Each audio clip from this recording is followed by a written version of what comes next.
From the price of college to cultural intolerance, things keep getting worse for low income and minority students on college campuses. Mizzou, Yale, Claremont McKenna, Howard, just to name a few. Let's start the conversation tonight on Politique Focus. Hi, I'm Emily Herman, and thank you for joining us. With me tonight, I have Chase Alston, the co-president for Students for a Democratic Society, as well as the Community Outreach and Alumni Relations Chair for the Black Student Union. I also have Molly Cueva, the president of Students for Socioeconomic Equity, and Satvik Narambarar, the assistant editor of the JHU Politique. Thank you guys all for joining us. Thank you. So let's start with just basic facts. Is college getting more expensive? How so? How much? It's definitely getting more expensive. And we've seen from 1965, we've seen about a 300% increase in the number of students attending college. So we are seeing college attendance filter down from being a bastion of the upper class to the middle class and the lower class. But at the same time, it's getting more expensive. Debt is on the rise. And it's on the rise year over year. A student graduating in 2013 had on average $350 more in debt than a student graduating in 2009. And that's on average. Some students are more, some students are less. And in that 4-year period, you can see how debt is increasing, and college is definitely getting more expensive. I think if you take into account inflation, it's increased by like 3 or 4 times over the past 50 years. And that's including inflation, so that's quite a bit. And I think the reasons for that are many and various. One, there are more administrators. Professor Ben Ginsberg at the School of Political Science professor, he has this idea that there are so many administrators nowadays. It's been like a 300% increase over 1965. That's accounting for about 1/3 to 1/2 in the rise of costs, and that's a completely unnecessary thing. Also, more amenities are being afforded to students, and professors are making more money. So definitely, cost has increased. So how does this affect students? Do you want to talk about that? Yeah, well, I mean, as you mentioned, the price of college has gone up, and it doesn't just affect the middle class, and it doesn't affect those who have the economic fluidity of the middle class, but also low-income students. So we see a reduction of low-income students on campuses. And I mean, qualitatively, you can also see that low-income students are less likely to come forth and talk to their professors. They're less likely to graduate in 4 years. So it's across the board, but it's also low-income students.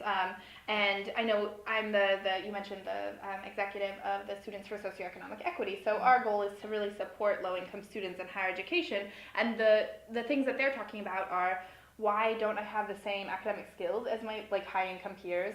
Why aren't I able to engage in an intellectual environment and in a capacity that my high-income peers have? And why do I feel so excluded? And I think that this can not only be tied to the increase in price, but also what are the differences in the experiences of low-income and high-income students once we're all on the same campus. I think also to add on to that, there's definitely an increase in pressure, not just internally on the campus, whatever campus where you're testing, but externally coming from the families. There's a lot of pressure from low-income students to kind of raise not only themselves up, but their families up as well, and make sure that they're able to support their entire family once they get to college and they make it in whatever field they end up going into. And just having that pressure puts a lot of mental stress on whoever's here, and it makes the time that they're on this campus a lot less enjoyable than it could be, which is not fair to people coming from lower income families versus economic families that are able to afford going here. Mm-hmm. Right. So if we have a high income student, while there may be strains economically on their family, I think those strains are disproportionate for low income students and students of color who are often low income. So you have this even added pressure on these students. You may not be focused on getting the A in your biostats course because you are focused on working so that you can pay this month's rent. Mm-hmm. And after college too, it sets this huge disparity between high-income students who might not have as many loans and low-income students who are really struggling to pay back and can't really pocket and save their starting salaries. So definitely big issues. There's been a lot of protests at schools across the country, also abroad. South Africa has been seeing a lot of protests related directly to the cost of college. So what are the sorts of things that colleges should be doing? Because students are angry. What is feasible at this point? Honestly, one of the biggest focuses that we've had for not only in Hopkins STS but also in the Black Student Union is a shift in focus from simply talking about these kind of issues and focusing in on collective action. One of the most powerful forms of change that has happened throughout like a bunch of different social movements is activism on college campuses. There's just so much that happens there that is necessary for things to actually progress, not just like on those campuses but nationwide. And I think a lot of like what is needed for people to get things done on their campuses is to like get in arms with other people and to connect with different groups that have similar means and just stand in solidarity and make sure that they're pushing the issues that they know they can't stand to not have on their own campus. Yeah, and I think that, I mean, additional academic resources are really important for once these students are on campus and in the classes that they are, in addition to financial support, right? So if it's an ideal world, everyone is able to attend college, and that there are not these restrictive and prohibitive economic costs. So that would be awesome, free college for everyone. But I think that once these low-income students are on campus, it's really important to have these academic resources. So it's acknowledging that people do not come to the same university with the same background. So it's giving them additional academic resources like taking classes before school has started, which Hopkins has recently instituted as a pilot program this past summer, which I think is very effective. But it's also on the micro level, I think, training professors to be really aware of the differential challenges of students. So it's low-income students, it's students of color, but so that they don't say you're stupid for not understanding this equation. It's because they acknowledge that you have had a very different, educational background. On the policy level, there are certainly things that could be done, but can you explain a little bit more about what that would entail? I was just about to say, I think one thing that would really help is just getting more minorities on campus. And one way to do that is to have more minorities graduate. I think right now the playing field is tilted against minorities graduating from high school and then enrolling and going to college, just in the first place, just going to college, forget about graduating. African Americans have a 71% graduation rate from high school, whereas for the population overall it's 81%, for whites it's 87%. So I think if we could make a conscientious and joint effort to really push up the rate of graduation for minorities. Hispanics are at 76% graduating, and get them into college. I think if minorities see more students who are like them, I think that would go a long way as well. It also goes into having people on the campus, like depending on the campus, that look like them, not just students, but having faculty members that look like them. Right now, Hopkins has 5 African American faculty members, and after the next year they'll have 3.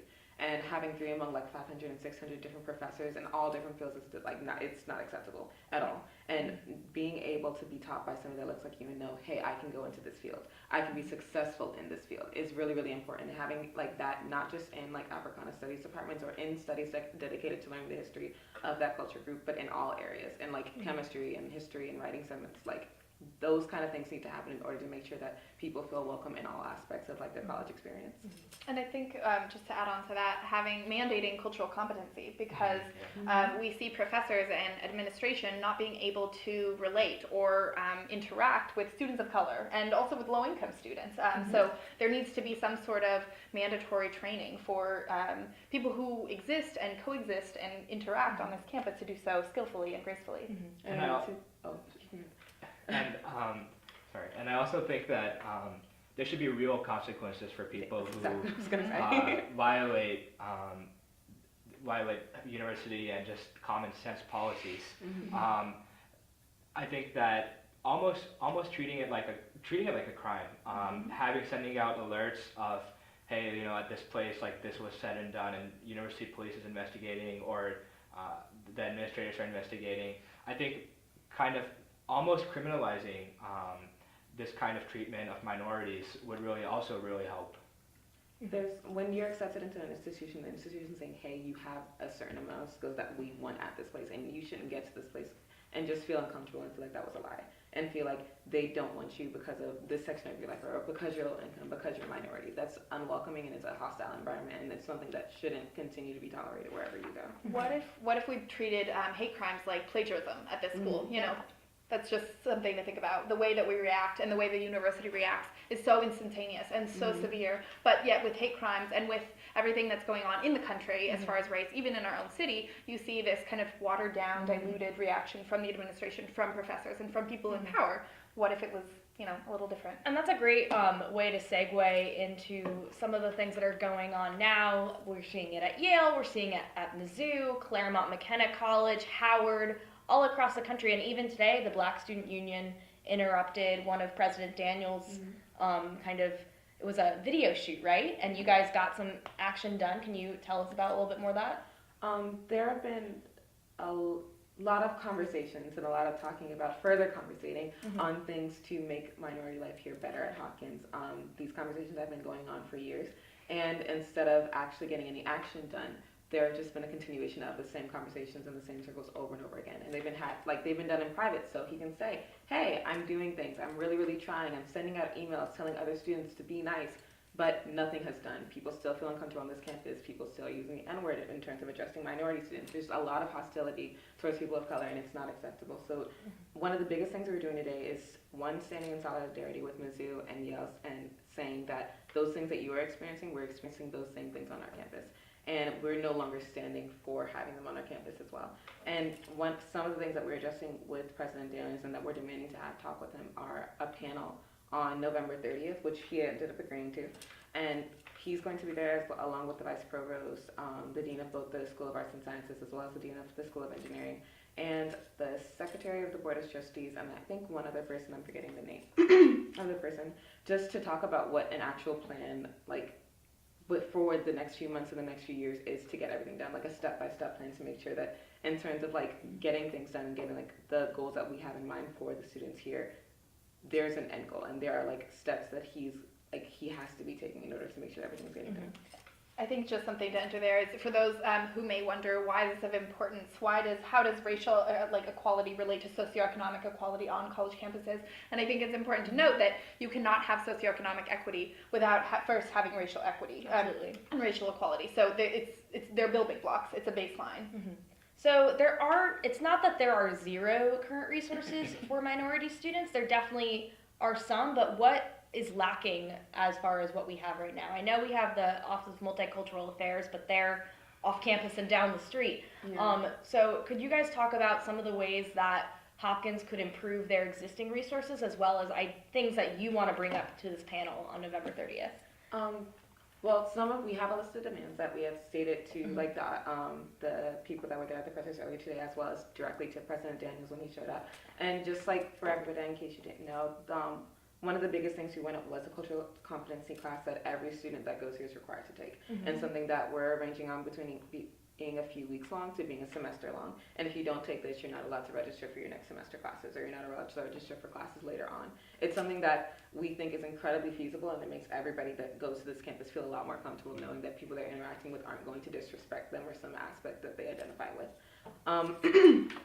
We also, again, like I was saying, there's going to be in the next year only 3 African American faculty members on this campus, and we want to make sure that there are spots not just in the Africana section, in the Africana Studies section for Black faculty, but in all departments for faculty. We think it's something that can be done and should have been done a very long time ago.